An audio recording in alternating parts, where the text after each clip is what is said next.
aprendermos a sua palavra, adorarmos a Ele neste culto de ensino. E hoje vamos dar continuidade aos estudos da jornada bíblica do Novo Testamento. E hoje vamos aprender sobre a mensagem do Evangelho segundo escreveu Marcos. Hoje é o quarto estudo. Falamos sobre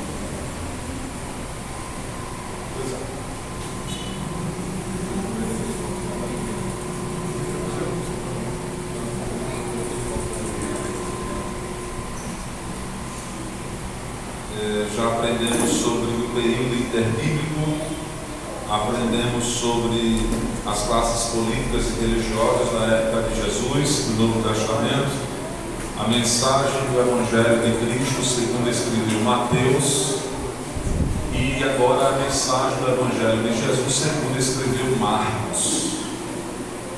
Lembrando os irmãos que só existe um Evangelho, não existem quatro Evangelhos, é um Evangelho só de Jesus, mas segundo escreve quatro evangelistas, Mateus, Marcos, Lucas e João. Quando a gente fala o Evangelho de Mateus, o Evangelho de Marcos não quer dizer que o Evangelho seja de Mateus ou de Marcos, mas se referindo ao próprio livro, o qual eles são os autores, os que escreveram. Os irmãos aproveitem esses estudos para que possam estar lendo o Evangelho segundo escreveu Marcos. Vai ter mais uma semana para os irmãos lerem o livro de Lucas e fica bem melhor a compreensão dos irmãos, a melhor compreensão da palavra de Deus. E hoje nós vamos falar sobre este livro, que também tem a sua grande importância, o seu valor e sua contribuição para a mensagem do Evangelho de Jesus. Os Evangelhos, sua origem, análise e mensagem.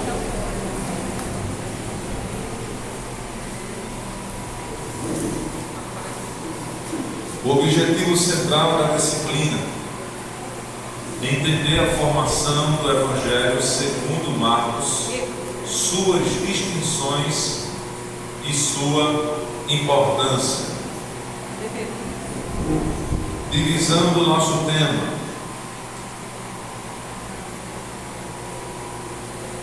Aprenderemos hoje sobre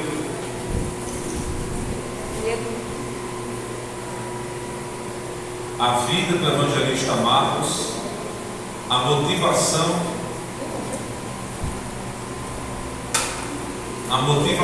para a escrita, as características principais do livro de Marcos e a visão panorâmica do livro de Marcos. A vida do evangelista, a motivação para a escrita. Há um mistério aqui que está passando sozinho.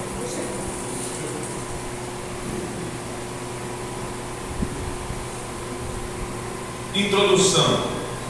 O Evangelho de Marcos é geralmente considerado o primeiro evangelho que foi escrito, diz, segundo este autor aqui, Darrell Bock. Embora esse fato não tenha um consenso unânime, a maioria dos estudiosos crê que Marcos foi escrito antes dos outros evangelhos. Segundo Vernon, defende a tese de que Marcos foi escrito por volta do ano 63 da era cristã. Sendo assim, William Barclay o considerava o livro mais importante do mundo, visto que serviu de fonte para os outros evangelhos, e é o primeiro relato da vida de Cristo que a humanidade conheceu.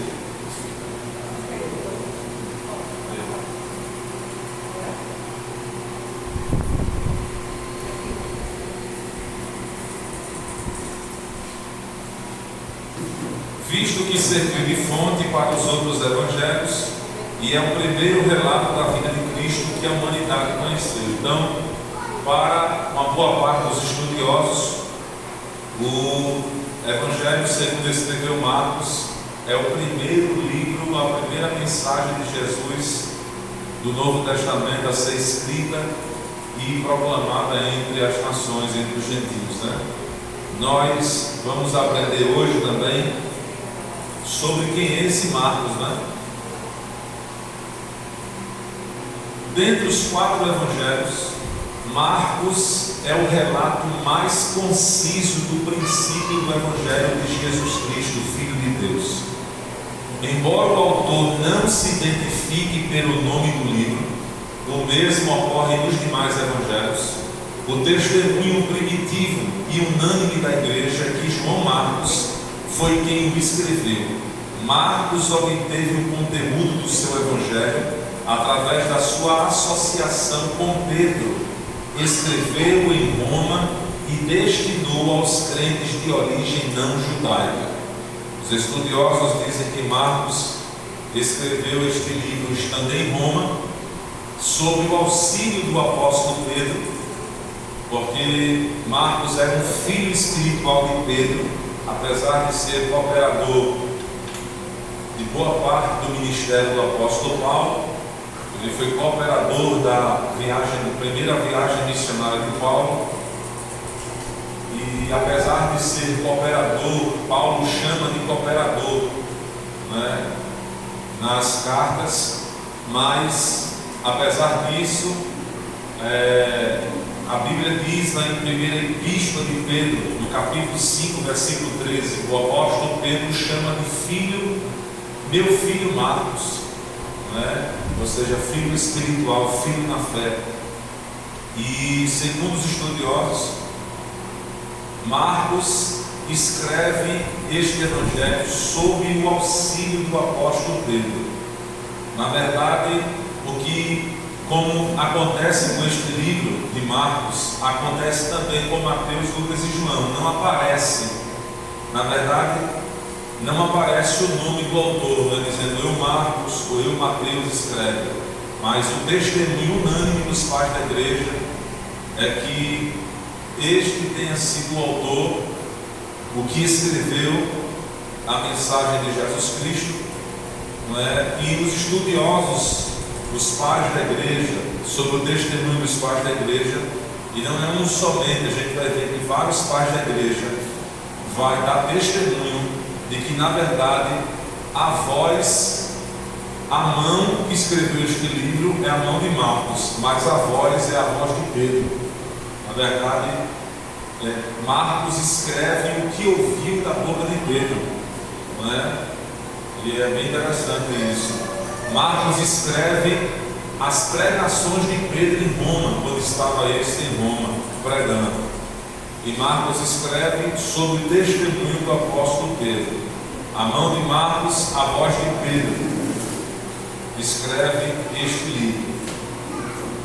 Este Marcos, na verdade, o nome de Marcos, na verdade, não é Marcos. O nome de Marcos é João. Marcos, na verdade, é sobrenome, não é? O nome de Marcos, na verdade, que é um sobrenome, é João também.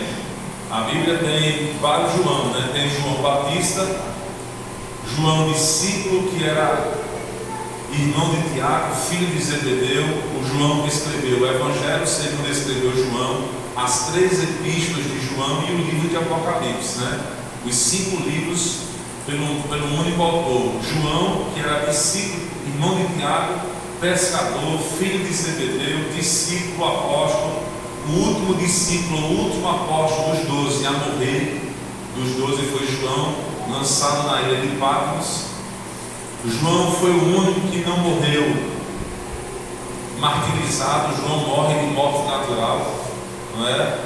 É um João discípulo, mas esse daqui, Marcos, o nome também é João, mas a igreja preferiu o nome mais o sobrenome para o distinguir dos demais João. Então, esse Marcos, o Evangelho segundo escreveu Marcos, na verdade o nome de Marcos é João.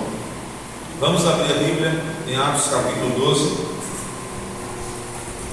Atos dos Apóstolos, capítulo de número 12.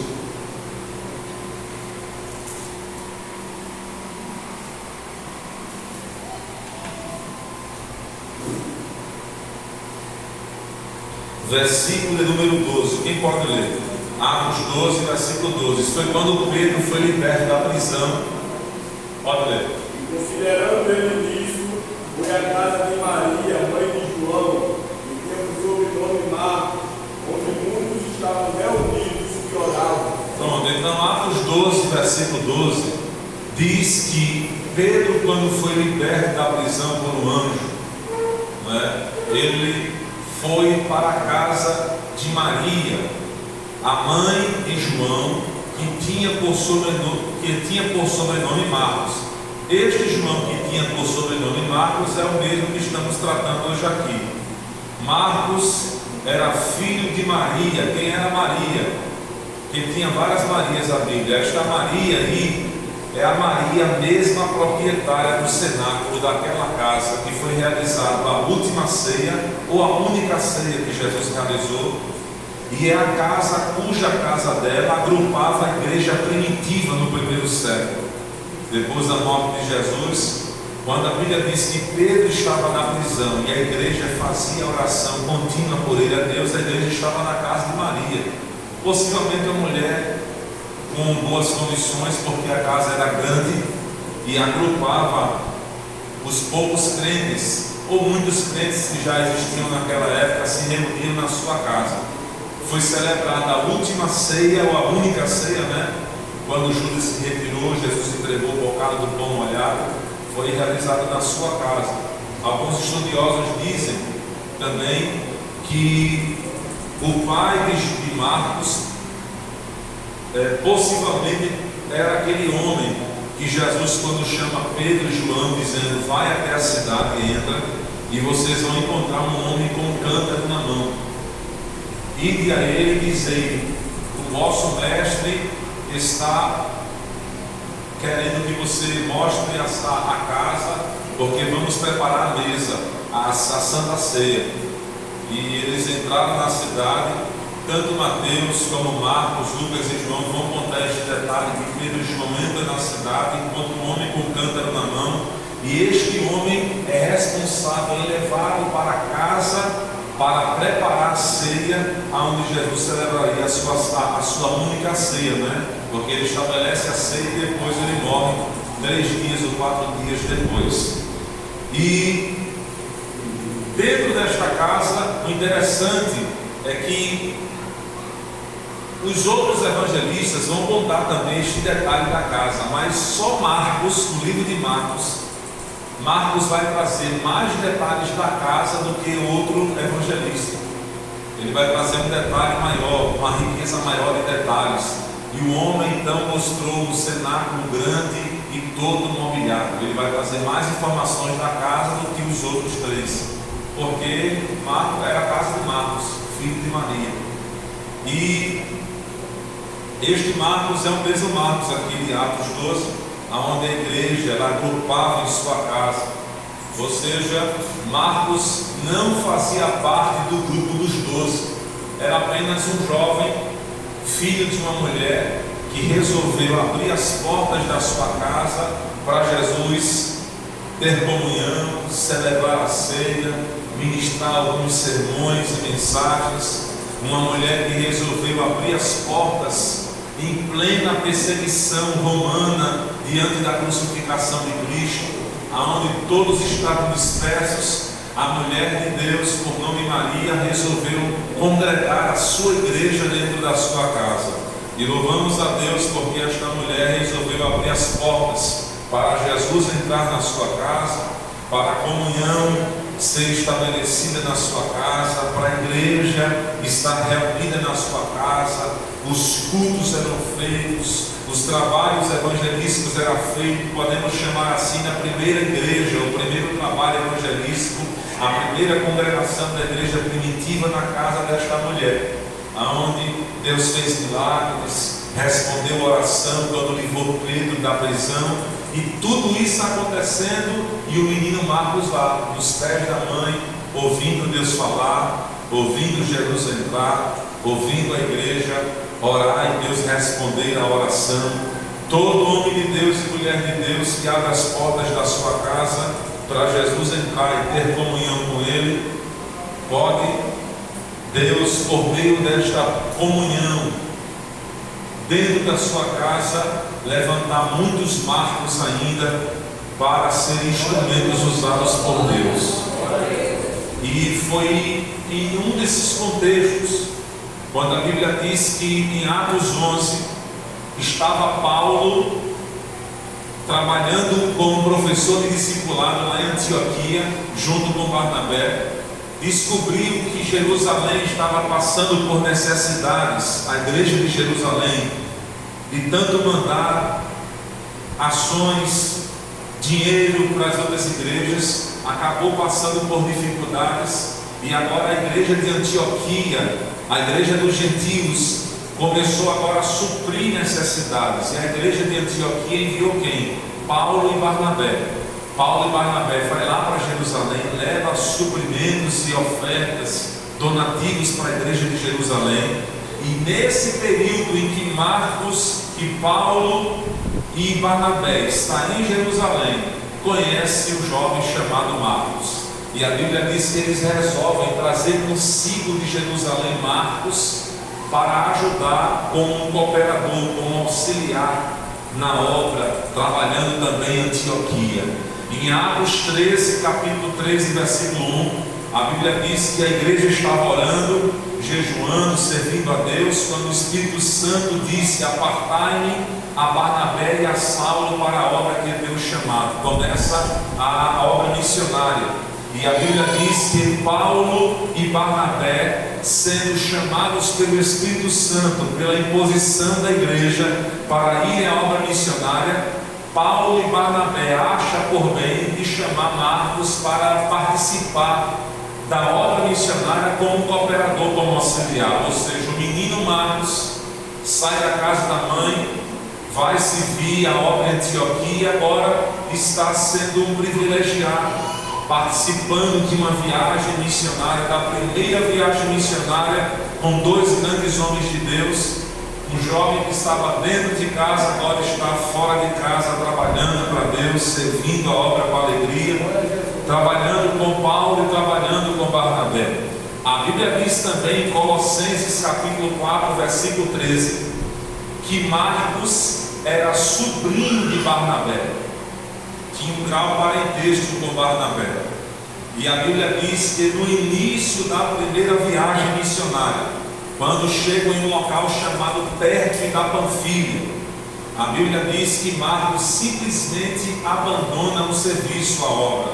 Marcos pede permissão a Paulo e a Barnabé para voltar para Jerusalém, e não se sabe porque o Espírito Santo ocultou e não foi escrito a razão ou o motivo pela qual Marcos, o menino Marcos, ele abandona a obra, ele volta para Jerusalém. Não se sabe se era a saudade da mãe dele, não se sabe se ele criou uma fantasia da obra missionária, achando que era só Facebook, foto no WhatsApp, Instagram, e viu que não era nada disso, que a obra de Deus é sofrimento, é pagar preço, é passar por perseguições. Quem sabe foi um problema de ordem espiritual, quem sabe os motivos, enfermidade. A Bíblia não diz o motivo, diz que Marcos simplesmente resolve voltar para Jerusalém. Paulo, como é um homem muito zeloso com relação à obra, sente a partida de Marcos, e quando eles agora vão decidir retornar todas as igrejas que ele passaram pela primeira viagem missionária, para visitar os novos convertidos, Barnabé, seu tio, disse para Paulo: vamos chamar Marcos para voltar com a gente. Aí Paulo disse: negativo, nada disso. E Barnabé disse: mas rapaz, vamos chamar o menino. Aí Paulo: não é digno de estar conosco. Abandonou a obra, o serviço, abandonou o serviço da obra. E a Bíblia diz, irmãos, que por causa de Marcos houve uma tão grande contenda entre Paulo e Barnabé, que eles se separam um do outro. Paulo escolhe a Silas, um profeta, um servo de Deus, e Barnabé chama Marcos, cada um vai para o lado, se separam, e a obra continua sendo feita por causa de Marcos, porque Paulo não aceitou Marcos mais no grupo deles. Não se sabe o motivo, não se sabe o motivo. mas Marcos abandonou. Marcos voltou para a casa da sua mãe. Barnabé continua e Paulo segue sua jornada com Silas. E agora o texto vai falar, primeira epístola de Pedro, capítulo de número 5, versículo 13. Pedro chamando Marcos, Pedro que era pastor de Jerusalém, chamando Marcos de meu filho, não é?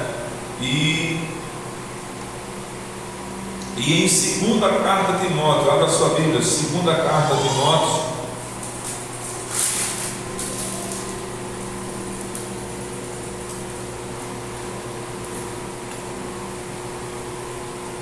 capítulo número 4, quando Paulo vai escrevendo a sua última carta. Paulo está escrevendo a sua última carta a Timóteo, ao jovem pastor Timóteo.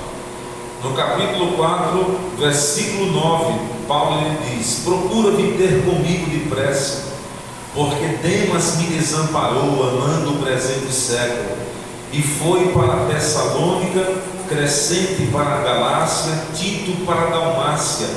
Só Lucas está comigo. Toma Marcos e traze-o contigo, porque me é muito útil para o meu ministério. Quantos dizem amém? Amém. É um dos versículos mais fortes, impactantes, não é? Que fala sobre Marcos. É o que está registrado na última carta, das 13 cartas que Paulo escreveu, nas primeiras epístolas, das cartas das prisões, das cartas pastorais que ele escreve, das 13. 2 Timóteo é a última carta da última prisão, o último fôlego que restava, a última força, com o pincel, com a tinta na mão, escrevendo lá a carta para o jovem pastor Timóteo. Paulo desprezado, abandonado, sem muitos amigos. Demétrio, ele fala que abandonou a obra, cada um foi para o seu canto, só Lucas está comigo. E agora ele diz para Timóteo, né? Traze-me Marcos, não esquece de passar lá em Jerusalém, dá uma passadinha lá na casa de Maria, chama Marcos contigo, porque Marcos é muito útil para o meu ministério. Escrevendo a sua última carta, sentindo desprezo na prisão, abandono de muitos cooperadores, Paulo refletindo sobre o ministério, sobre o trabalho. Quem sabe o Espírito Santo coloca no coração do homem de Deus e dizer: Paulo, tu estás sentindo sozinho, chama Marcos. Marcos ainda é útil, Marcos ainda serve, Marcos ainda pode dar certo, Marcos é um instrumento que eu quero usar ainda na minha obra. E Paulo manda para o jovem pastor Timóteo: vai lá, chama Marcos, que é muito útil para o meu ministério. Glória a Deus por isso. Marcos é um dos exemplos da Bíblia, um dos personagens da Bíblia que nos pode trazer ou nos trazem grandes lições de segundas chances, de segundas oportunidades, apesar das nossas fragilidades, apesar das nossas fraquezas, apesar da nossa infantilidade ou imaturidade com relação à obra que podemos causar no início, ou frustrações em grandes homens de Deus por causa de nossas atitudes. A atitude de Marcos provocou uma desordem na obra. A atitude de Marcos provocou contenda em dois grandes homens de Deus. A atitude de Marcos causou frustração de investimento de um grande homem de Deus como Paulo. Foi desprezado, escanteado, voltou para Jerusalém, mas no final, o homem de Deus que havia dito um dia: Marcos não serve, agora estava dizendo: chama Marcos, porque Marcos pode ser ainda muito útil para o nosso ministério, para a obra de Deus. E Marcos é um dos exemplos de que existem segundas oportunidades, que existem segundas chances, e a maior prova disso está hoje aqui. Estamos falando de uma obra inspirada pelo Espírito Santo de Deus, escrito por um homem, por um servo de Deus, que um dia um grande homem de Deus disse: não serve, não presta, não dá para vir conosco, não pode ser escalado calado, manda ele ficar lá, deixa ele um tempo lá parado. A maior obra está aqui, irmãos, a segunda oportunidade, da segunda chance desse grande homem de Deus, deste homem de Deus que estamos estudando hoje aqui, uma obra escrita por Marcos. Talvez alguém despreze o nosso ministério por causa de nossas fraquezas e fragilidades, mas Deus sempre levantará homens que olharão para nós diferente, e Deus sempre nos dará oportunidades. Nós devemos aproveitar as oportunidades de Deus, as segundas chances de Deus que Deus dará nas nossas vidas, por grandes homens de Deus que Deus levantará para nos erguer, nos levantar, nos colocar no trilho do chamado novamente, e seguirmos a orientação no nome de Jesus. Hoje ele está meio perturbado.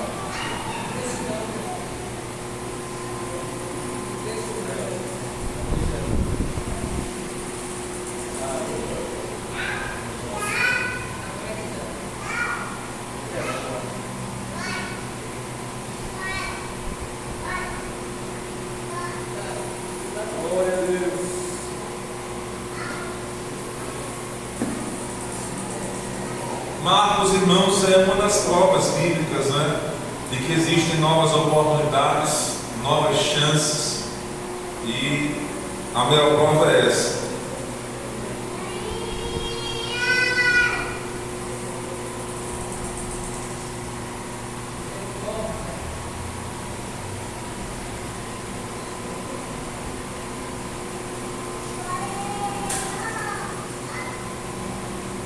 Não sei se é internet. Deve ser, com certeza, porque ele deve cair, porque a rede cai. Se os irmãos aí tiverem com a Wi-Fi ligado aqui, se desligar, ajuda pra gente aqui. Porque às vezes fica vários celulares conectados à internet aqui, aí ele gera sobrecarga.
Uma parada para o coffee break.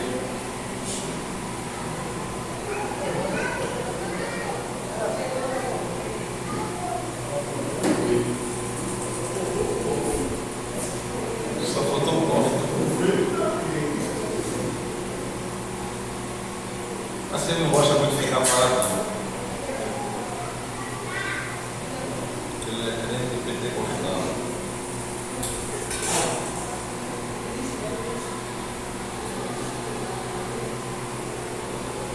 Então, Marcos é um dos grandes exemplos, né, de que Deus dá segundo as oportunidades. Enquanto Paulo endureceu o coração com relação a Marcos, Deus levantou um grande homem de Deus, Pedro, que o lhe chamou de filho espiritual, meu filho Marcos, não é? Enquanto o homem de Deus, Paulo, endureceu o coração, Deus abriu o coração de outro grande homem de Deus, que foi Barnabé. E a vida segue. E não é porque Paulo endureceu o coração que eu vou ficar chateado com Paulo. Marcos continua fazendo a parte dele, cada um faz e Deus mostra no final, não é? Deus mostra se realmente estamos no centro da sua vontade, não é? Eu acredito que talvez alguém possa dizer que Barnabé, por ser tio de Marcos, tentou ajudar ele por causa de grau parentesco, mas sendo que Barnabé, ele era assim, não era só com Marcos, ele era assim com todo mundo. Barnabé era filho de consolação, era um homem de Deus que ajudava, que gostava de servir a igreja, que tinha um olhar diferente, inclusive para Paulo, porque a Bíblia diz que no início do ministério de Paulo, quando Paulo se converte ao Senhor, 3 anos de crente, Paulo tinha 3 anos de crente, quando ele pôs o primeiro dia o pé na igreja de Jerusalém, com o desejo de ser abraçado pelos pastores de Jerusalém, de conhecer a Pedro, de conhecer os grandes homens de Deus, para receber um abraço dos grandes homens de Deus, a Bíblia diz, irmãos, que a igreja em Jerusalém, os pastores tiveram Paulo como um impostor, infiltrado dentro da igreja para prejudicar a igreja internamente, não é? E nem mesmo Ananias estava lá para dar testemunho de Paulo, não é? Porque Ananias só foi para a casa de Judas para orar por Paulo porque Deus o mandou, porque se Deus não mandasse, Ananias jamais colocaria o pé na casa de um homem, que o homem, um dos maiores perseguidores da igreja, estava lá, não é? E a Bíblia diz que Deus disse para Ananias: vai, porque ele é para mim um vaso escolhido, e eu mostrarei para ele o quanto ele deve ainda padecer pelo meu nome. Ananias foi, orou, Paulo foi curado da visão e foi batizado com o Espírito Santo. Nem Ananias, irmãos, apareceu em Jerusalém para testificar: olha, Deus falou comigo, estava cego, Jesus curou, batizou ele com o Espírito Santo. Nem Ananias apareceu para defender diante dos pastores de Jerusalém. Quem é que aparece? Barnabé. Está lá em Atos capítulo 9, se eu não me engano, 9, 25, 26. Barnabé dá testemunho de Paulo, dizendo: olha, Deus realmente salvou este homem. Este homem era um perseguidor, mas teve um encontro no caminho de Damasco, foi curado, cheio do Espírito Santo, está pregando por aí, e a igreja está dando testemunho dele. Foi Barnabé que tomou a frente, iniciativa de testificar de Paulo. E a Bíblia diz que os pastores de Jerusalém expulsaram Paulo da igreja, mandou ele de volta: vai lá para Tarso, fica por lá. Segundo os estudiosos, dizem que Paulo agora fica 13, 14 anos no anonimato, desse inteirinho. Muitos anos ele passa, e é neste período do anonimato de Paulo onde vem as maiores revelações. Cristo ensinando a ele o discipulado, porque Paulo, quando vai escrever as suas cartas, muitas doutrinas que ele escreveu, que ele ensinou e orientou para a igreja, ele não diz com base os apóstolos me ensinaram, com base naquilo que Barnabé me ensinou. Ele disse: o que eu recebi do Senhor também vos ensinei.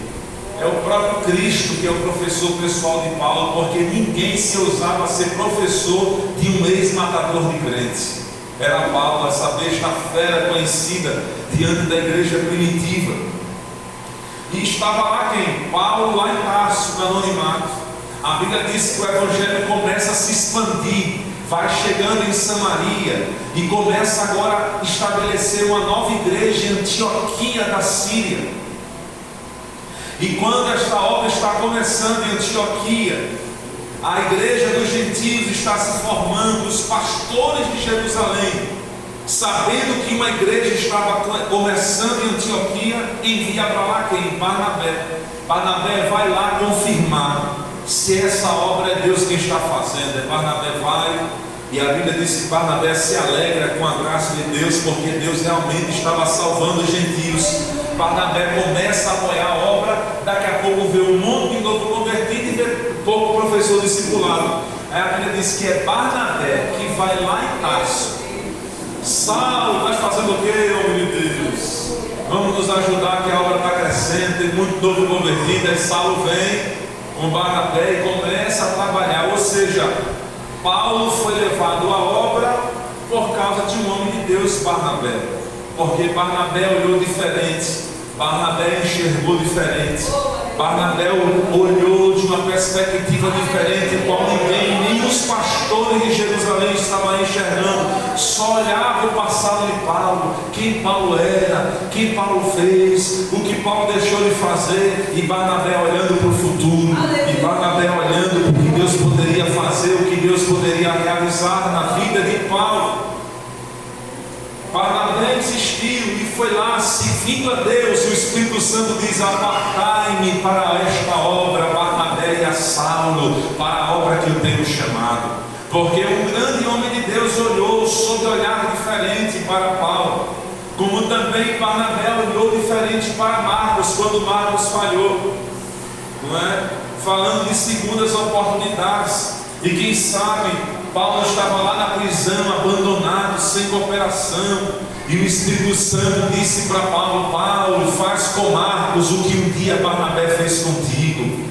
Faz com Marcos o que um dia Barnabé fez contigo. Quando todos desprezaram, quando todos menosprezaram, quando todos apontavam falha, erro, o passado de Paulo, Barnabé olhou para você diferente. Faça assim também com Marcos. Aí ele escrevendo para o pastor Timóteo: traze-me Marcos, passe em Jerusalém e traze-me Marcos, porque Marcos é muito útil para o meu ministério.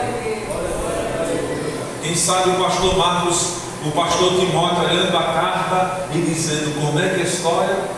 Pastor Paulo querendo que eu chame Marcos, não é?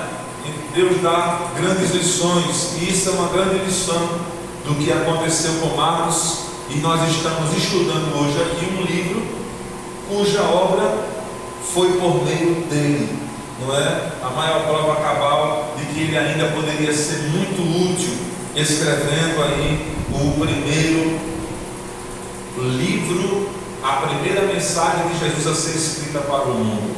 Marcos escreve para os romanos, a voz de Pedro, mas a mão era de Marcos, testemunhando que um grande homem de Deus estava dizendo e contando, não é, ao seu respeito.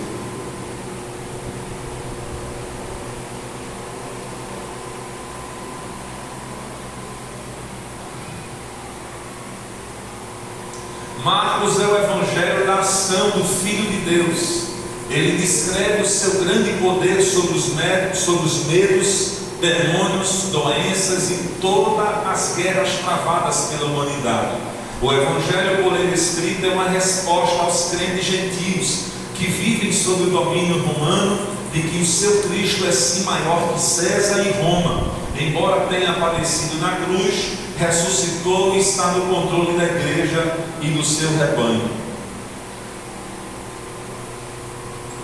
Se Mateus apresentou Jesus como rei messiânico e Lucas como homem perfeito, Marcos o expôs como servo de Javé, incansável em suas atividades. Esse aspecto obtém maior culminância expressa nesses termos: pois o próprio Filho do Homem não veio para ser servido, mas para servir e dar a sua vida em resgate de muitos. A gente viu aqui semana passada que Mateus, dos 4 evangelistas, é quem mais vai enfatizar Jesus, a pessoa de Jesus, como rei messiânico, como rei da linhagem de Davi, pois Mateus quer provar para os judeus que o homem a que eles entregaram na cruz era realmente o rei dos judeus, da linhagem de Abraão, filho de Abraão, filho de Davi. E Marcos, dos 4 evangelistas, é quem mais vai enfatizar a pessoa de Jesus como servo,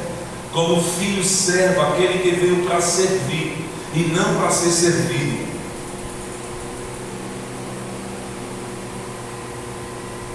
O evangelho de Jesus, o autor deste livro é Marcos, O tema Jesus, o Filho Servo, são 16 capítulos e a data da escrita provavelmente de 55 a 65 anos depois de Cristo.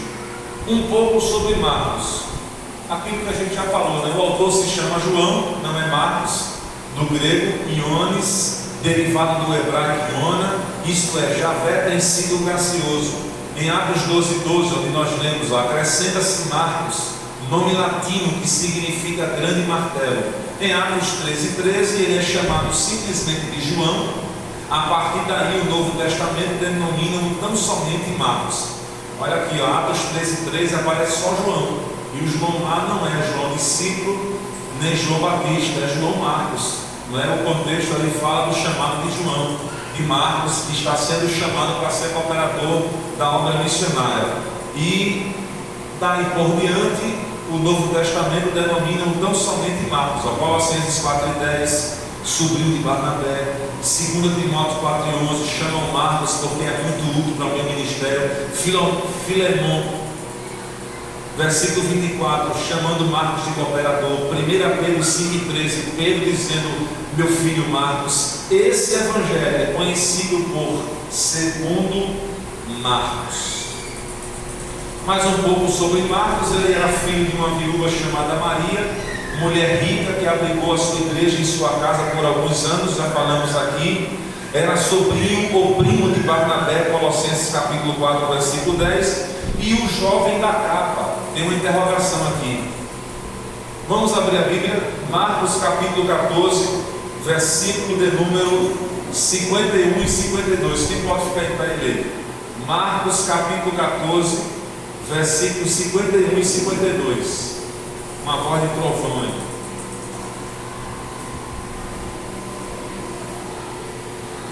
Marcos 14. E um jovem o seguia envolto em um lençol sobre o corpo nu, e lançaram-lhe as mãos, mas ele, largando o lençol, fugiu nu. Marcos capítulo 14, versículos 51 e 52. Está falando sobre o relato da prisão, do momento em que Jesus foi preso. O interessante é que tanto os 4 evangelistas, Mateus, Marcos, Lucas e João, vão registrar a prisão, o momento da prisão de Jesus. E os 4 evangelistas vão falar a mesma coisa. Em que ponto? De que quando Jesus foi preso, todos o abandonaram. Todos fugiram para que se cumprisse a palavra que Deus falou, que o pastor seria ferido, as ovelhas seriam dispersas, todos se escandalizariam em Cristo. O próprio Jesus falou para Pedro que todos se escandalizariam nele, não é? Mas Marcos é o único, e Marcos não era um dos 12. Marcos não pertencia ao grupo dos 12 apóstolos, mas Marcos é o único que vai contar que depois que os 12 fogem, um jovem permanece ao seu lado, envolto no lençol sobre o seu corpo nu. Continua lá, os 12 fugiram e um jovem ficou lá. E a Bíblia diz que os guardas, vendo que um jovem estava lá próximo a Jesus, tentou pegar esse moço, esse jovem, e conseguiram pegar o tecido envolto, e ele sai despido, correndo na rua, porque os guardas iriam pegar. E segundo a tradição, ou alguns estudiosos dizem que este jovem provavelmente seja o próprio autor do livro Marcos. Razão pela qual ele não disse que era ele mesmo, sendo ele que está escrevendo, por uma questão cultural, porque saiu luz, uma questão cultural era um peso muito grande, não é? Um judeu dizer que estava correndo despido, apesar de estar despido ou nu para um judeu, não é totalmente despido, mas com um lençol ainda, um tipo de tecido fino ainda, que se colocava geralmente para dormir depois do banho. E segundo alguns comentaristas estudiosos dizem, Bico entre outros, dizem que o momento em que Jesus se encontrava na Santa Ceia, realizando a única Santa Ceia na casa de Maria, Quando Judas sai da casa de Maria para vender a Jesus diante dos sacerdotes e principais soldados e sacerdotes da época, é natural e lógico que Judas levasse os soldados para o último lugar onde Jesus estava com eles. E qual foi o local? A casa de Maria, onde estava celebrando a última ceia. Sendo que a Bíblia diz que quando Jesus sai da casa de Maria, da ceia, ele vai para o Monte das Oliveiras, e do Monte das Oliveiras ele vai para o Getsêmani orar. E Judas leva os soldados para onde? Para a casa de Maria. Quando chega na casa de Maria, Jesus não está lá, mas quem está lá, envolto no lençol, pronto para dormir? O jovem Marcos, que escuta o alvoroço dos soldados com as tochas, descobre que Judas vendeu a Jesus. Marcos descobre e sai correndo para dizer a Jesus. Tudo isso é uma informação extra-bíblica, não se encontra. As informações que os estudiosos traçam para tentar levar este jovem, que ao chegar lá não consegue chegar primeiro. Jesus é preso, os 12 fogem e Marcos permanece. Os soldados tentam agarrá-lo para prender e ele sai correndo despido no meio da rua. Essa é uma informação para acrescentar algo mais interessante. E só Marcos comenta. E alguns estudiosos dizem, é uma interrogação porque a Bíblia não diz, não é? Mas a tradição e muitos estudiosos vão falar, possivelmente que seja o próprio Marcos, desse jovem que saiu nu correndo na rua. Um pouco sobre Marcos ainda. Acompanhou o apóstolo Paulo e Barnabé, já falamos, na viagem missionária. Foi o principal motivo para a contenda dos dois grandes homens de Deus. Ao longo dos anos foi forjado por Barnabé, depois trabalhou com Pedro e ele chamava de filho. Mas com toda certeza, o momento mais marcante é o que Paulo fala sobre ele em 2 Timóteo 4:11. O apóstolo já ouvia chamado de cooperador em Filipenses capítulo 1, versículo 24. Todos nós precisamos de exemplos como o de João Marcos. Falhamos, decepcionamos os outros, nem sempre agimos como devemos e nem como pessoas mais fortes esperam de nós. Mas Marcos serve para nos lembrar de segundas chances, da possibilidade de superar as nossas falhas e fazer o melhor. O servo inútil se tornou útil. Testemunho sobre a autoria de Marcos.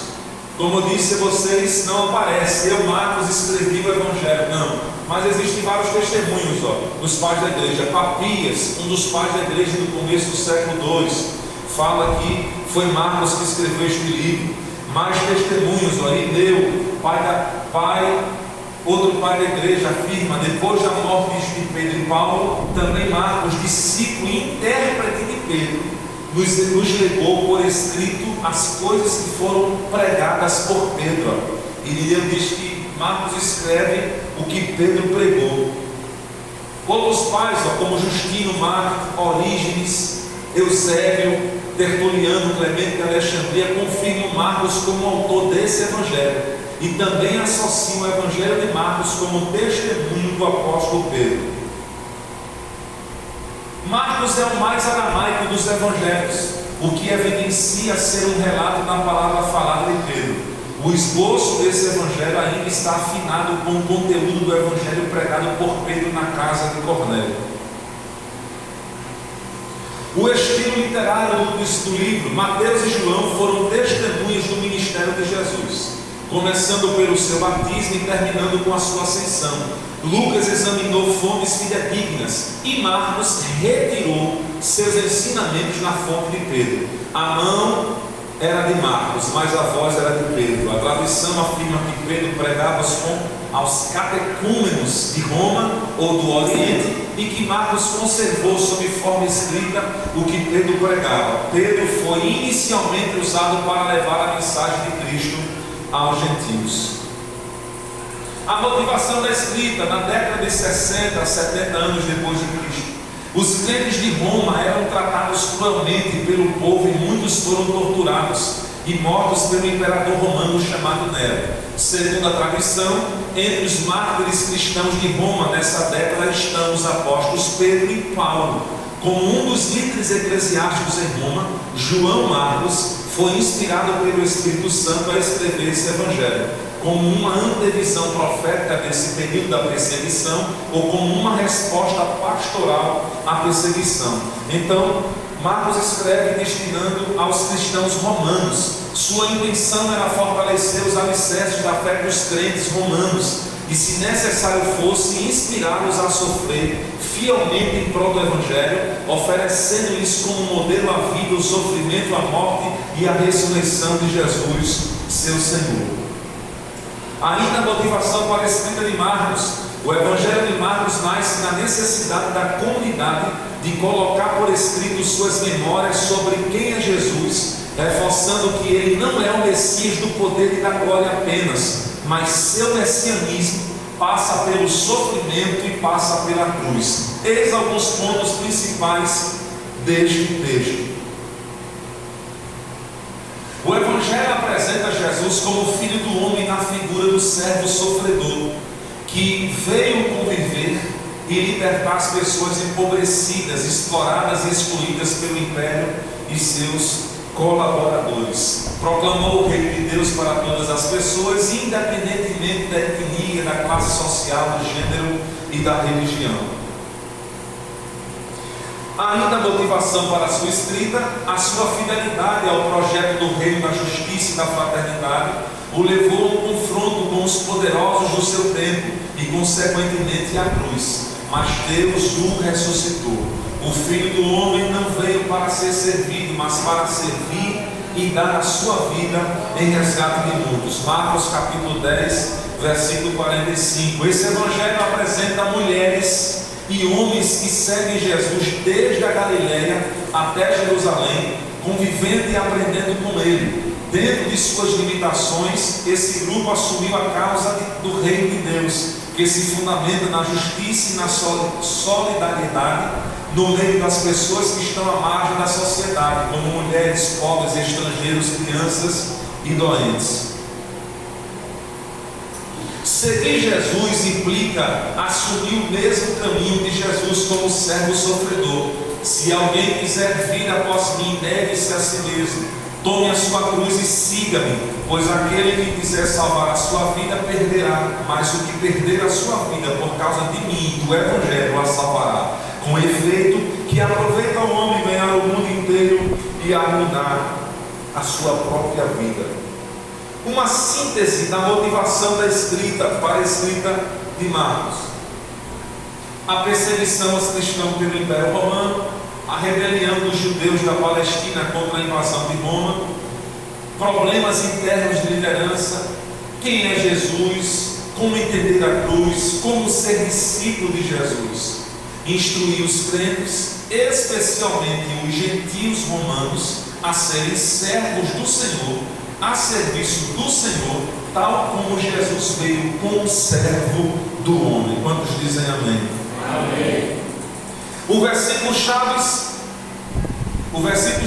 do livro de Marcos, não é Marcos 10, 45. Vamos ler todos. Pois o próprio Filho do Homem não veio para ser servido, mas para servir e dar a sua vida em resgate por muitos. Mateus foca na pessoa de Jesus como o rei dos judeus. Marcos enfatiza Jesus, a pessoa de Jesus, como servo de Deus, ou seja, ele apesar de ser rei, ele também foi servo. Ele veio para servir, não veio para ser servido, mas veio para servir e dar a sua vida em resgate de muitos. O esboço do livro de Marcos, do capítulo 1 ao capítulo 2, vemos a preparação do seu ministério. Do capítulo 3 ao 8, a oposição ao seu ministério. Do capítulo 9 ao 10, a instrução do seu ministério. Do capítulo 11 ao 15, a rejeição do seu ministério. E do capítulo 16, a ressurreição. Características principais do livro de Marcos: sendo um evangelho de ação, olha para cá, ele enfatiza mais aquilo que Jesus fez do que suas próprias palavras. Está aí Marcos registrar 18 milagres de Jesus, mas apenas somente 4 de suas palavras. Veja que Marcos foca mais no que Jesus fez do que Jesus ensinou, não é? Os milagres registrados por Marcos foram 18. Vamos ver aqui quais são os 18.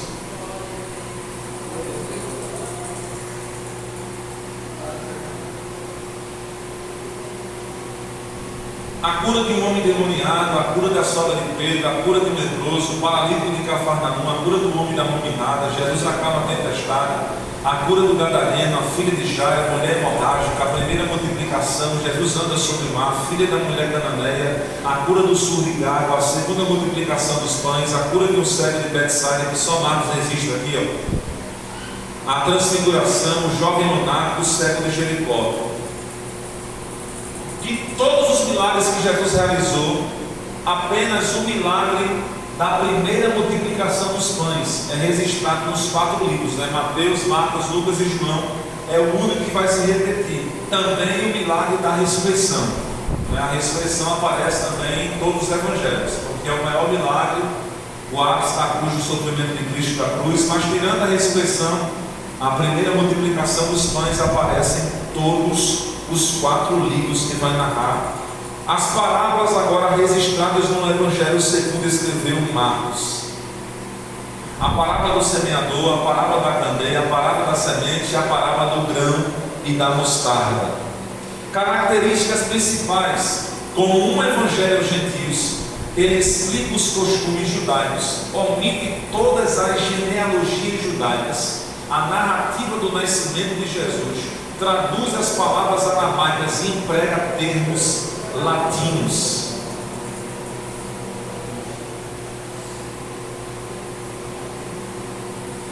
Como Marcos estava escrevendo para os romanos, para os cristãos romanos, Marcos faz questão de traduzir algumas expressões aramaicas para o latim, não é?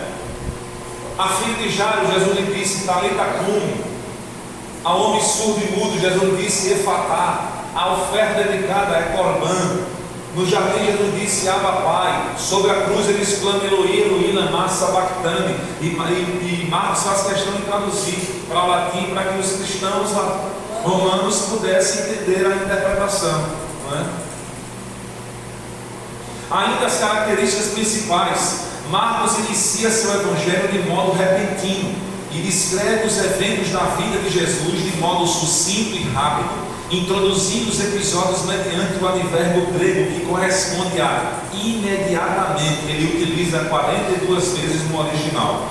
É realmente uma pregação. Você começa o capítulo 1 de Marcos no princípio do evangelho de Jesus Cristo, não é? Ele não começa nem com genealogia, com pontos históricos, ele foca mais na ação, ele vai direto para a ação.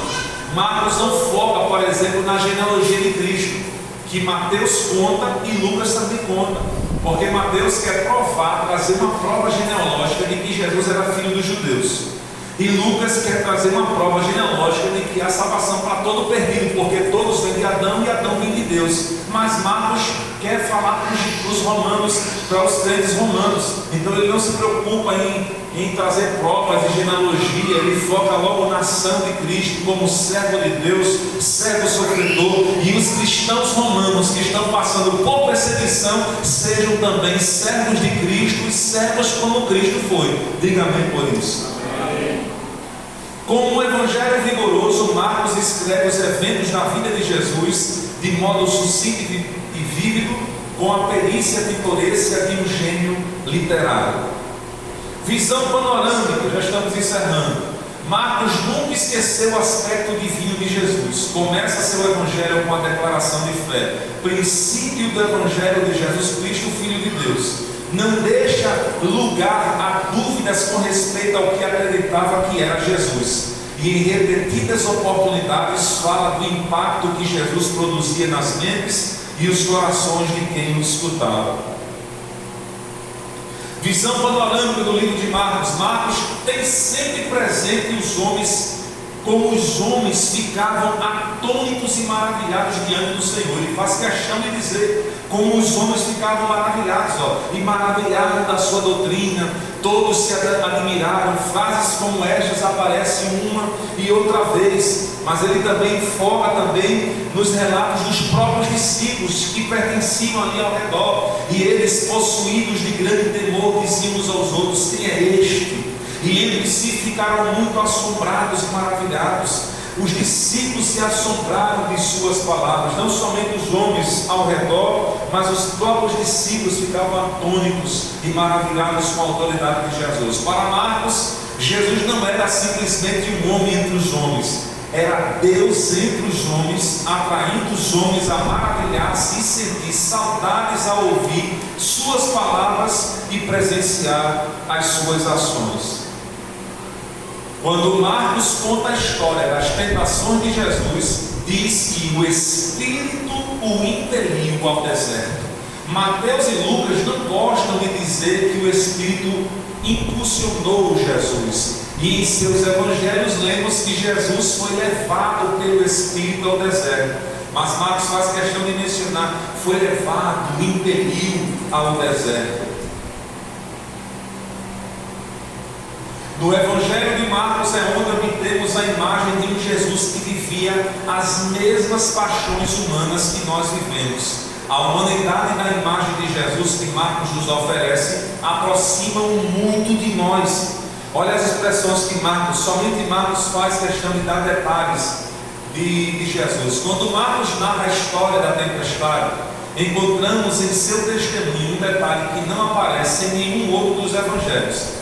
E Jesus estava na polpa, dormindo sobre o travesseiro.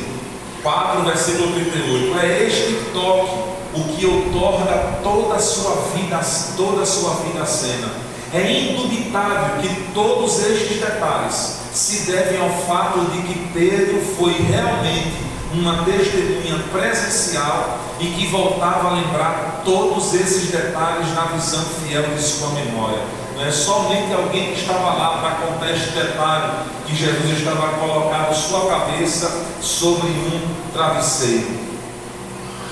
De acordo com Marcos, as suas duas naturezas, humana e divina, estão em perfeita harmonia. Esse fato é tão claro que ao estudar certas passagens, será praticamente impossível deixar de ver isso. Aqui são passagens mostrando a natureza humana e a divina de Jesus presente, né? Como o homem precisou de pão, como o homem precisou de barco para andar, mas como Deus andou sobre as tempestades, multiplicou os pães para as multidões. E Marcos foca isso, as duas naturezas perfeitas de Cristo presente, a natureza humana e a divina. De acordo com Marcos, as suas duas naturezas, humana e divina, aqui eu já li, não foi? O objetivo de Marcos é que os seres humanos, em todos os lugares, possam aceitar Jesus Cristo, Filho do homem, Filho de Deus e Rei conquistador, como seu Salvador e Senhor. Nenhum nos fala tanto sobre as emoções de Jesus como Marcos. Jesus suspirou profundamente em seu espírito, foi comovido pela compaixão, maravilhou-se da incredulidade, foi comovido até a cólera justiceira. Somente Marcos nos disse que quando Jesus olhou ao jovem rico, o amou. Marcos 10:21, e Jesus olhando o amou. Somente Marcos é quem vai contar essas expressões, essas emoções de Jesus. Jesus podia sentir fome, Marcos 11, versículo de número 12. No entanto, este mesmo Jesus do Evangelho de Marcos é também completamente divino. O Filho do homem é também o Filho de Deus, aquele a quem ele descreve reina soberano sobre o reino da doença, dos demônios e da morte. Como tal, ele cura todo tipo de doenças, expulsa os demônios, cura o cego, surdo e etc. Purifica o leproso e até mesmo ressuscita o morto. Quantos dizem amém por isso?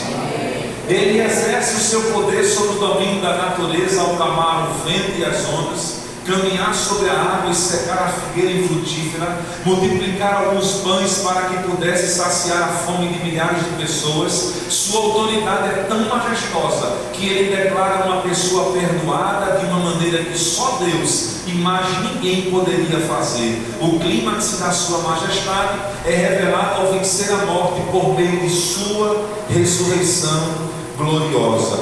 A atualidade dos escritos de Marcos.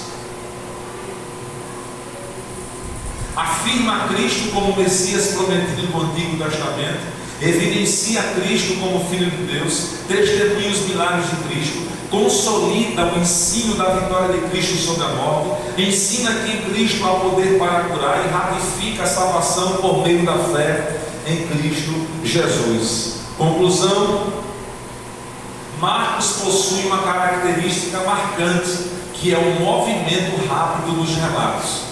O evangelista não teve preocupação em nomes registros.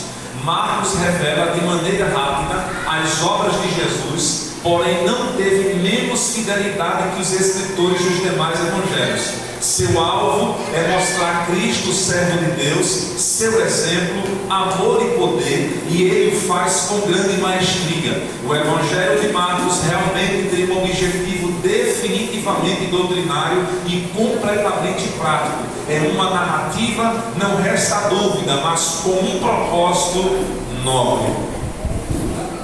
Aqui estão alguns livros auxiliares. Os irmãos estudaram, e no próximo estudo, terça-feira que vem, vamos estudar o Evangelho de Jesus segundo escreveu Lucas. Vamos ficar em pé, em nome de Jesus. Quantos dizem amém? Amém.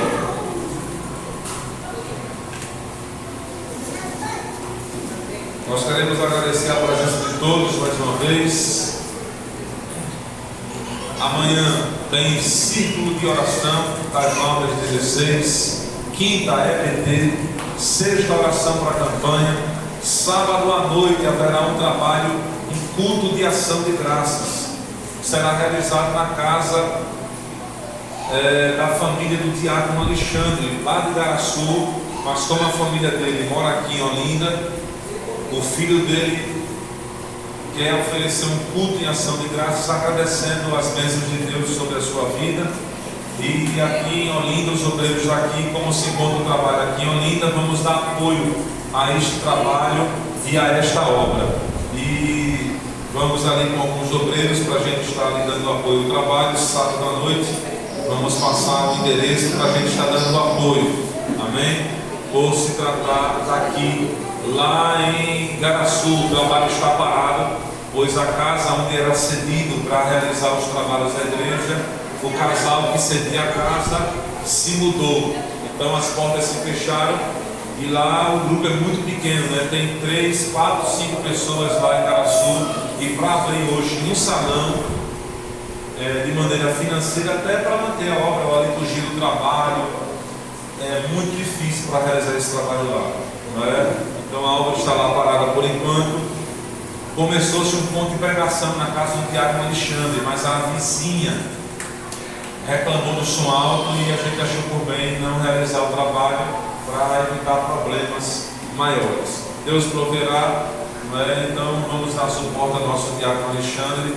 Agora, sábado, no culto de ação de graças, estamos ali com um grupo pequeno de obreiros para dar apoio ali ao trabalho e se alegrar com as bênçãos de Deus na sua família.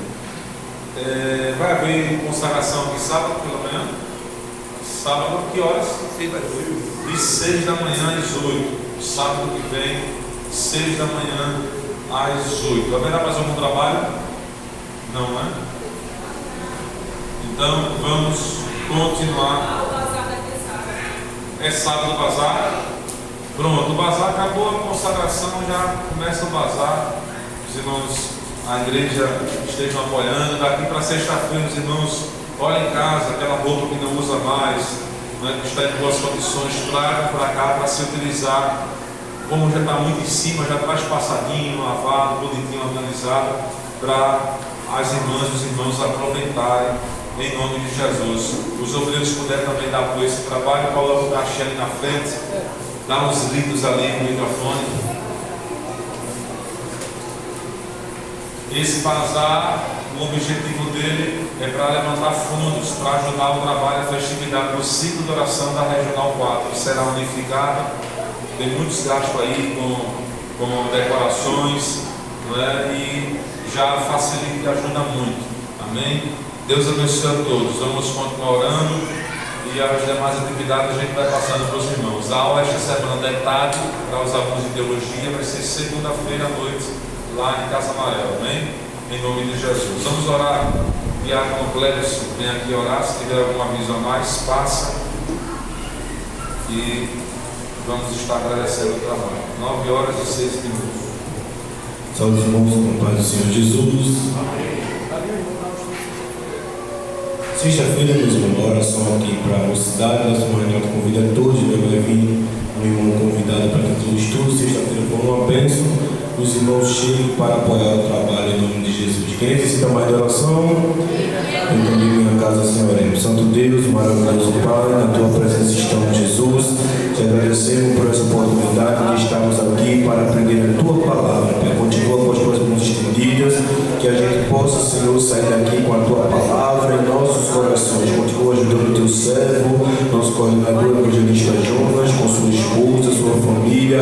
Vai ajudando o teu servo, bem como toda a membresia daqui da Seara em Olinda, Pai. Estenda tuas mãos, nos leve na proteção do teu sangue, nos dá uma noite de paz e tranquilidade na tua presença, Pai. É isso, meu Deus, que nós pedimos e já te agradecendo em nome de Jesus. Que a graça do Senhor Jesus, o grande amor de Deus nosso Pai, a comunhão e as consolações do Santo Espírito seja com todo o povo de Deus, hoje e para todo sempre. Amém.